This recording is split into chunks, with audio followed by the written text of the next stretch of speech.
Kyler Murray, everyone's favorite to go #1 overall these days, particularly in light of the reports that Arizona is shopping Rosen. He's also Michael Fabiano's favorite for your fantasy draft. Amongst the incoming quarterbacks, that is. He has him at #1, Haskins 2, Locke 3, Jones 4, and Finley 5. How much of that has to do with the Arizona connection? Do you like Murray as a fantasy quarterback, period, or do you like him for fantasy in that particular offense? It's a little bit of both, right? Because the guy, what can he do? He can run with the football, rush for over 1,000 yards last year and 12 touchdowns. And we've seen time and time again, if you're a rookie quarterback who can run with the football, you can make an impact. In Arizona, Lindsay would offer him a chance to make an immediate impact as the starter in Week 1 under Cliff Kingsbury. What does his presence in that offense, if he is drafted by Arizona, do for the other Cardinals fantasy players' values? Well, David Johnson, they have to lean on him, right? If you got a rookie quarterback under center, you got to lean on the run a little bit more than they did last year. I don't know what they were going on there with David Johnson in terms of his touches, but I do think he will bounce back. And Larry Fitzgerald, I hate to say it, but I don't see him returning to elite status from a fantasy perspective. I'd say he's going to be drafted as a 3 in most leagues if Murray is under center.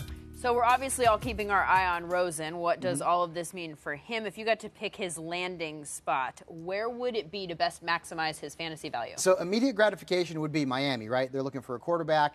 But if you're looking long-term, maybe you have Rosen in a dynasty league. How about the New York Giants? Now, I get it, okay? Daniel Jeremiah has Dwayne Haskins going to the Giants, but the Giants were tied to Rosen last year before they ultimately drafted Saquon Barkley. Now, think about it, Lindsay. You go to New York, you've got Saquon.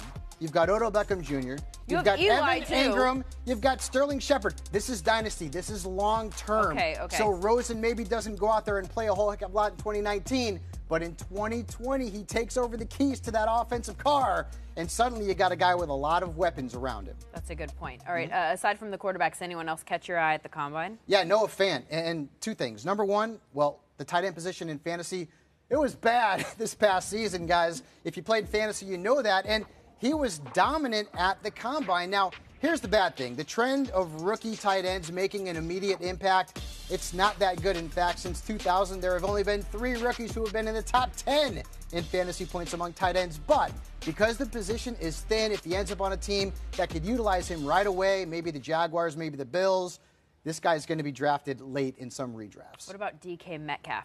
Yeah, I know. Speed kills, right? But it can also deceive, right? I mean, John Ross, you could talk about him. Jacoby Ford, you can go all the way back to that. Where guys who have done very well in terms of the speed in the 40 have not really done so well in the NFL. And there were some other drills that Metcalf did not do as well in at the Combine as well. So I would say take it with a grain of salt. He's fast. We get it. Potentially a playmaker.